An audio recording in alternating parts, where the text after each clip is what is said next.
Kartą kalbėjausi su gaisrininkų komanda, sakau, jūs vyrai dirbat, aukojat savo gyvybės, tačiau tikroji problema - gaisrų nebuvimas. Bet jei nebebus gaisrų, aš neteksiu savo darbo. Jiems tai atrodo grėsminga. Prieš daug metų aš kalbėjau su policininkais, dar nepasakoju jums, kalbėjausi su 50 policininkų. Ir aš jiems papasakojau, kad jie gali būti lengvai pašalinti. Jie sako, ne, baigtų, reikia, kad būtų policija. Todėl papasakojau, kaip jie gali būti pašalinti.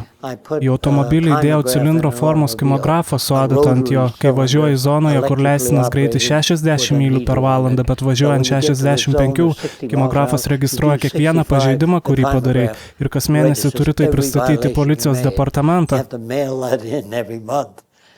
Jums nereikia jokių kelių policininkų. Viskas ten būtų įrašyta. Tada jie sako, bet mes neteksim darbo. Taip, jūs labai lengva pašalinti.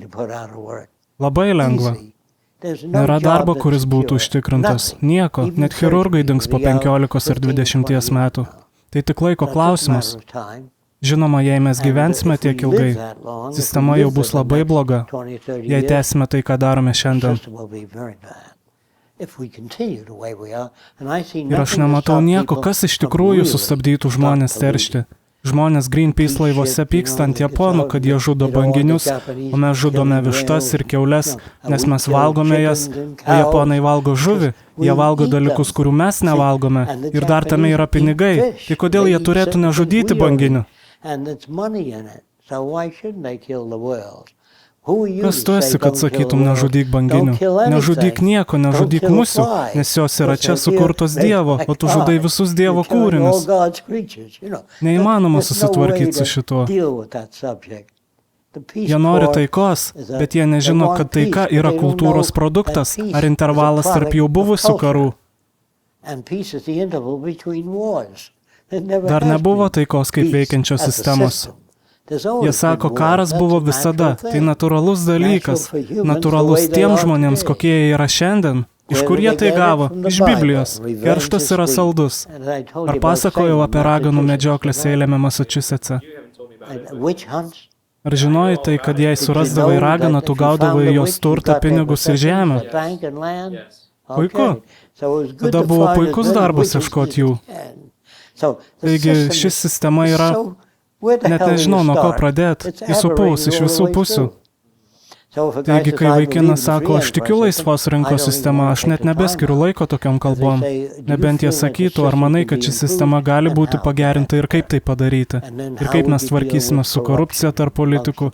Jie klaustų klausimų, tūkstančius jų, jei būtų sveiko proto. Jei gyvybė atvyktų iš kitos planetos, jiems sakytum, ką manai aš turėčiau sužinoti. Nepasakotum jiems, kad turi žmoną, porą vaikų, jiems neįdomu šis mėšlas. Ką manai aš turėčiau sužinoti, jei jie labiau pažengė. Jie tau pasakytų, ką turi sužinoti.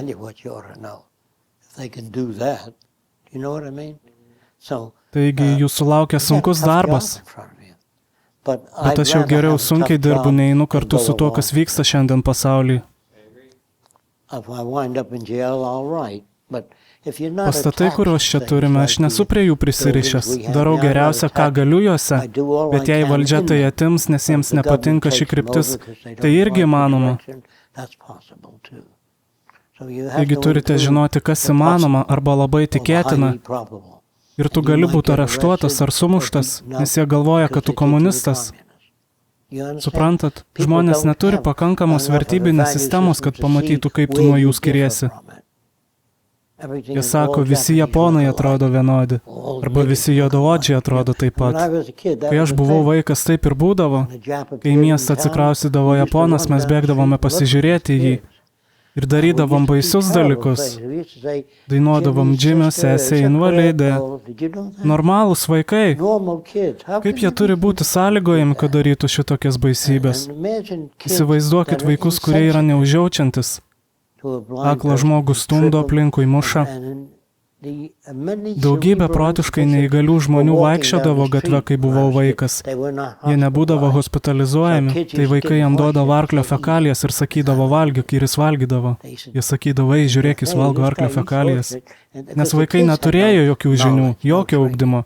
Jie buvo labai žiaurūs, bet jie laikomi kaip normalūs vaikai.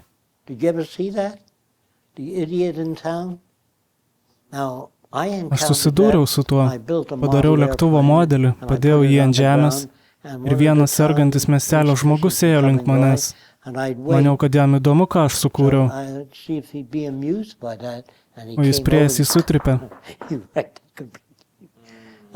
Išmokau daug tą dieną. Aš maniau, kad galbūt jis susidomėjo lėktuvu. O aš ieškojau teisybės. Teisybės ieškojimas pražudys tave. Nėra tokio dalyko. Kas vyksta yra tikra. Kas tu manai turėtų vykti, nėra tikra. Taigi tu nusivili ne pasauliu, o savo vertybių sistema. Tai tavo vertybių sistema, o ne pasaulis. Taigi, kai tu sakai, tai žiauru, ką žmonės padarė trečiadienį, jie nušovė vaikiną, o pasirodo, tai buvo ne tas vaikinas. Kas vyksta yra tikra, atminkit tai, kas manai turėtų vykti, nėra. Buvau sąžiningas su savo žmona, buvau geras, pirkdavo viską, ko paprašydavo, o ji pabėgo su paštininku. Tai reiškia, kad nežinojai savo žmonos vertybių sistemos labai gerai ir nežinai pakankamai apie žmonės. Tiesa? Tai yra labai sunku priimti, kad tai, kas vyksta, yra tikra. Nueini išsitirti vieną dieną ir daktaras pasako, tau paskutinioji vėžio stadija, turėjo ateiti žymiai anksčiau, tau liko gyventi 4 mėnesiai, spręskis problemas. Labai sunku žmonėms pasakyti, suprantu.